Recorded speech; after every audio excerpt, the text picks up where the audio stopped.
Welcome to another exciting episode of the Global Justice Voices Leadership Chronicles podcast. I don't know why I keep on reintroducing this podcast. You already know it. So let's get to it. Today we have a very, and I'll say very or verest special episode where we have two amazing guests. Before I introduce them, which I'll do much later, I am with my usual co-host, our Iron Lady, Flo from Kenya. We have, guess what? We have officially done 3 months in Washington, D.C. And according to Professor Bates, we are supposed to be somewhere on the scale of the culture shock. So, yeah, Flo, when you come in, please tell our listeners how you are dealing with your culture shock, whether you are dealing with it or you're depressed and whatnot, before we introduce our guests. So, Flo, take it away. Thank you, Malisa. Welcome back, guests. We're so excited to have you here. I can't wait to introduce our guests and hear more about them. In regards to culture shock,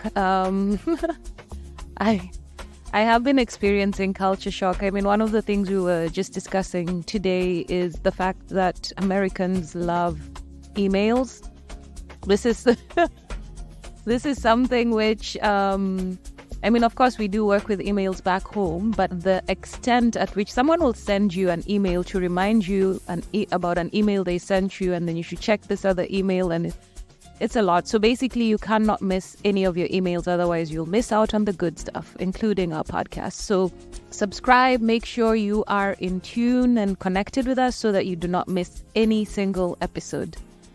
Without further ado, I feel honored to introduce our guests today, Jim and Patti.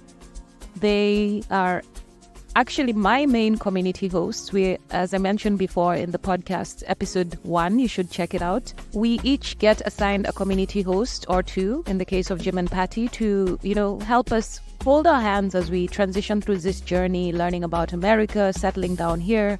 And honestly, I'm trying not to be biased for sure, but they have been one of my favorite components of the program, learning from them, sharing with them. I will never get lost in Washington, D.C. as far as I'm concerned, because of a conversation I had with Jim just the first week I arrived, where he explained to me how the streets are numbered and named. And even without GPS, guys, I can navigate. I feel like a true Washingtonian now.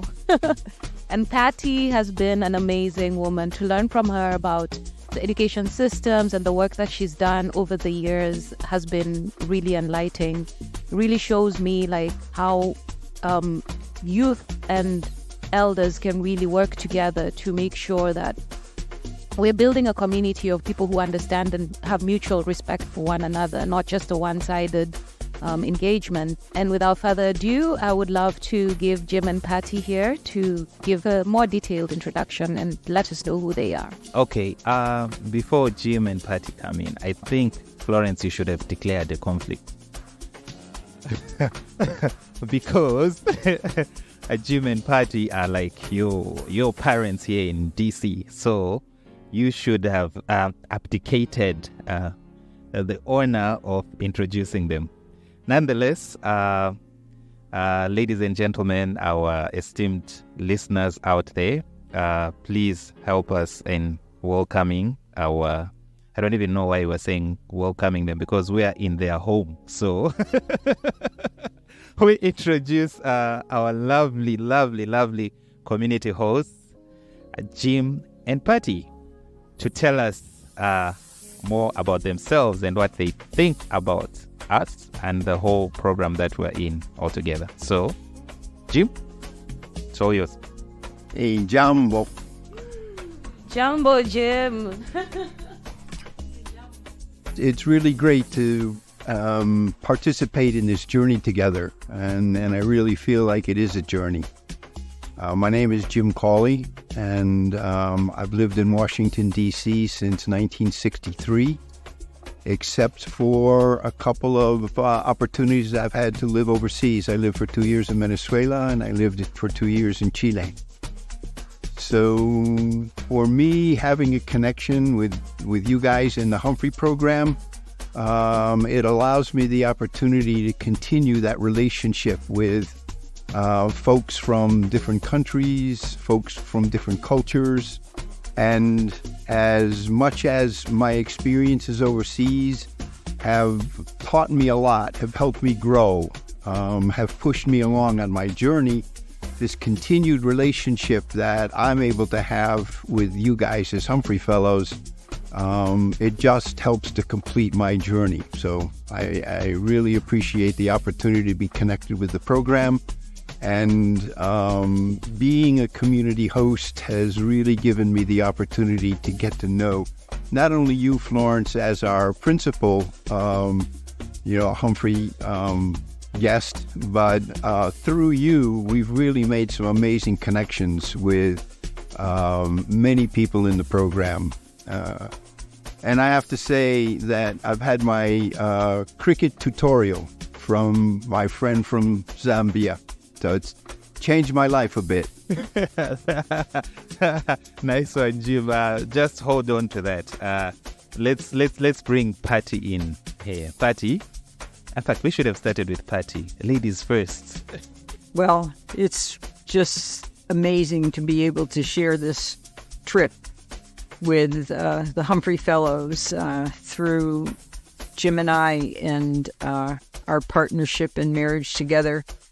While I've done very little traveling, I have had the great experience of having vicarious experiences with many countries, many people, and many cultures around the world through Jim's 30 to 40-year international career.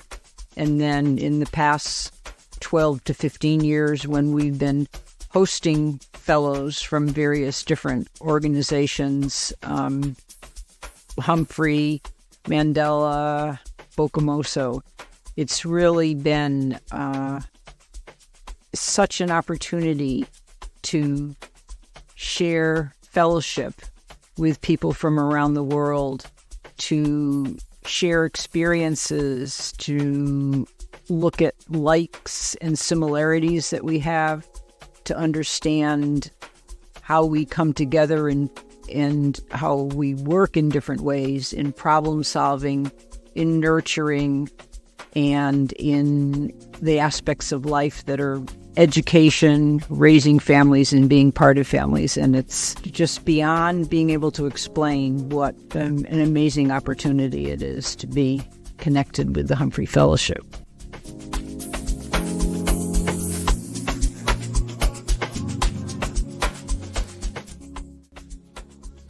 I want to start off by asking when your journey becoming community hosts began, because I know that you're not only hosts and community hosts for the Humphrey Fellowship, you also support Mandela Washington Fellows and Bokamoso Life students.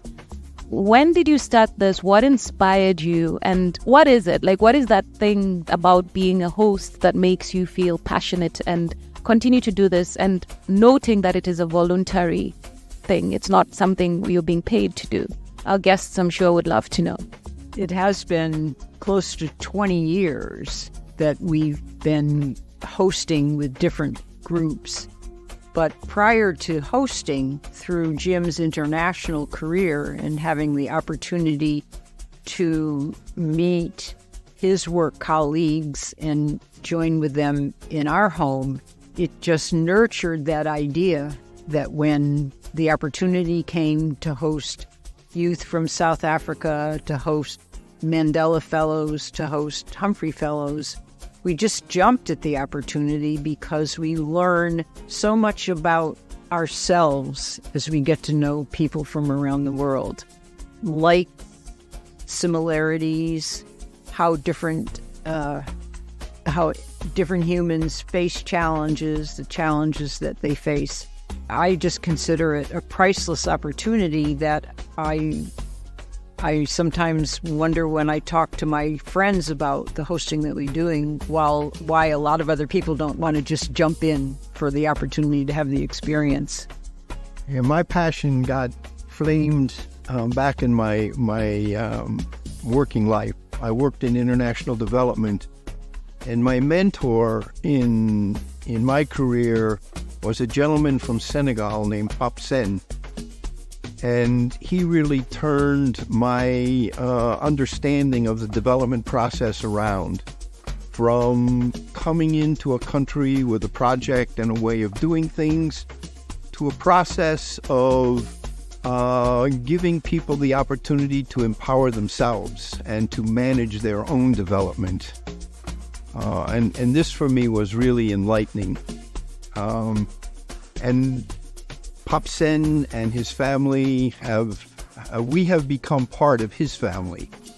And by becoming part of his family has made us open to bringing other people like the Humphrey Fellows into our lives and making them part of our family. And that's something that family is really important. And, you have the family that your blood, and then you have the family that you choose. And for us, having an international family, it's something that sustains us. It's something that helps us grow. And the amazing part about the relationships that have developed is they do not end when the program ends. That we're able to maintain fairly close connections with many, many, many people that we've developed relationships with over the years. And you should know that we're going to stay in your lives. And it's interesting because the programs connect with each other, that we've been through the Bocamoso Life Center. We had the opportunity to connect with the organization for the Mandela Fellows. Through Mandela Fellows, we were introduced to Humphrey Fellows. And in each of the countries that we have met fellows from over the years, we have, as Jim said, we have families in those countries, whether it's Zambia or Liberia or Senegal and now Brazil and Kenya. Jim said that he worked in Venezuela for 2 years, and we are currently hosting a Venezuelan. And it just is such an opportunity to sit around the table and have conversations about, oh, is that how you do it? Is that, well, we do it this way, or we eat this for cereal, for breakfast. And just continuous exchange of information or, cultural experiences that everybody has, and the commonness that we have. Okay, speaking of family, I think our listeners out there would want to hear this from me. Jim and Patti were the first Americans that I met when I landed in Washington, D.C. They actually came to pick me from the airport. Can you imagine? The whole lot of them. I felt very important that day. And I must say that they have been a major part of my dealing with culture shock. Because coming from Africa, where our family is, our setup is more family-centered, Jim and Patti have been like the parents of the cohort. I don't know if you guys agree with me, but for me, in my own view, these guys have been amazing, and they've been given that sense of belonging and helping us deal with our cultural shock in a certain sense. So yes, thank you very much, Jim and Patti, for that. Now I want to ask both of you something. I don't know, and I would want you to give us an honest feedback. So when you see us, the Humphrey Fellows, what impression have successive cohorts of Humphrey Fellows had on your life? Or should I say, how do you view us? Because there's a certain way we see ourselves, but then you as our American hosts, you have a chance to meet different sets or different cohorts of us, and you have your own formulation or your own impressions of us. So maybe for the benefit of our listeners out there, you can just share how you view the fellows individually and collectively, and what your impressions are about the fellows that you've encountered so far. Well, I have to say that a very consistent awareness that I have from meeting fellows is how important their country is to themselves, how important their own family is to what they're doing, how important the issues of challenge in the world are important for them to be involved in and work on solving, how in several instances dedicated to environmental issues and climate change have been something that's been consistent, how dedicated fellows are to the rights of humankind and the work that they're doing in their countries to improve challenging human rights situations, and the focus that fellows have in their program studies at Washington College for Law in learning everything that they can to bring back home. It's a great experience. Yeah, I look at it sort of at two different levels. And one level is probably something that you've all experienced because you came to the U.S. with certain ideas in your head about what the U.S. was like and what Americans were like. And over the course of your time here, those ideas have probably been changed a bit. And the same thing is true when we meet the fellows. Oftentimes when we meet someone from a country, we have an image in our mind of what that country is like. And through the interactions, through the conversations that we have, and through the presentations that you all do as a part of the program, we learn a lot more about the realities of your country. We get a much more rounded picture of what it's like to be a Kenyan, to be a Zambian, to be a Brazilian. So that's one place where this program and the fellows have an impact on us, because we get a much better view, a much more realistic view of the world through your eyes. But the second thing that we see is not just the country that you're from, but you as individual people. And we get to know you, we get to see your personalities, we get to see how you problem solve, we get to see sort of how you think in terms of the world order. And again, that's another place that influences us and something that you leave behind. Oftentimes it's a slightly different way of looking at a world situation. And right now is a really important time to think about that, because we're all struggling with this situation that's taking place now in Palestine. And everyone has a particular point of view. And oftentimes in the U.S., we're really influenced by the media presentations of this situation. But sitting around the table with the Humphrey Fellows, you begin to pick up that, hey, everybody doesn't view the world order the same way. And to me, that's really important. That's something that you leave behind when you go home. You leave us with a different filter to look at the world and try and understand what we face. And I think to add to that, one of the things every time we meet a new cohort of fellows, I become more and more aware that while I'm meeting one person from Kenya and one person from Brazil, one from Zambia, they are part of a large community, and there are many different Zambians and Kenyans and Brazilians. And the way they talk about their life experiences, the experiences and lives of people that they touch in their work, it just broadens, for me, the view of that country and the lives of people in that country.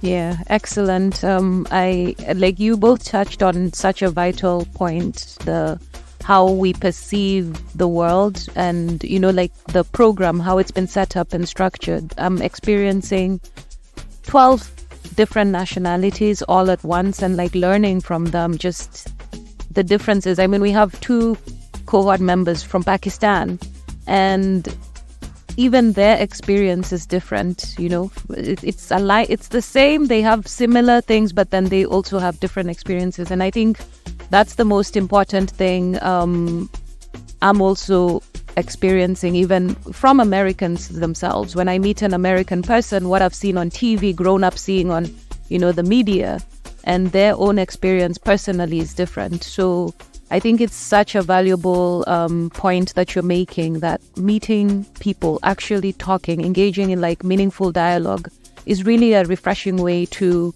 better understand and connect with others, especially when you're from different contexts. Amen. Yeah. So one last question from me, if you may indulge me. We're here for only 10 months, which is such a short time because only 4 months have already gone. And in this period of time, we're supposed to build and develop our skills and take back what we've learned and potentially go and give back the learnings and implement some sort of event or activity or, movement to change the status quo of things which we were not comfortable with and why we applied for this program in the first place. Are there any fellows that over the time you've met, I know you've been keeping in touch with most of them, like what has been your experience? Like what can you share with our podcasters about some of these fellows once they returned? Are there any insights or any exciting, monumental things that you feel our podcasters should know that find you inspired and keep you re-engaging in this program? I feel like I could say every fellow that I've met, I've been able to see through staying on social media with them, the impact that they are having on their communities.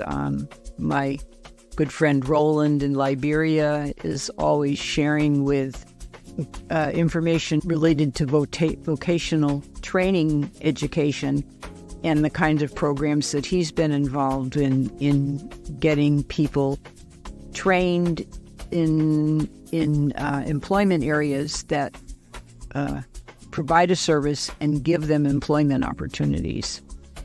Two of my favorite people, Robson and Nanange Mamba from Zambia, I've just loved following them. They are always working in their communities, helping people with economic improvement and taking advantage of every opportunity to improve themselves. Interestingly enough, Robson was first a Mandela Fellow, and then the following year his wife was a Mandela Fellow, and then the following year he was achieving, and then the following year she was achieving. And just the role modeling that they set for their children, for their community, and then the activities that they do in their country to show their leadership, to build on the experiences that they've had. It's just heartwarming to stay in touch with the whole cadre of fellows that we've interacted with over the years. Yeah, I have to say one of the outstanding things for me is, in fact, this podcast. Because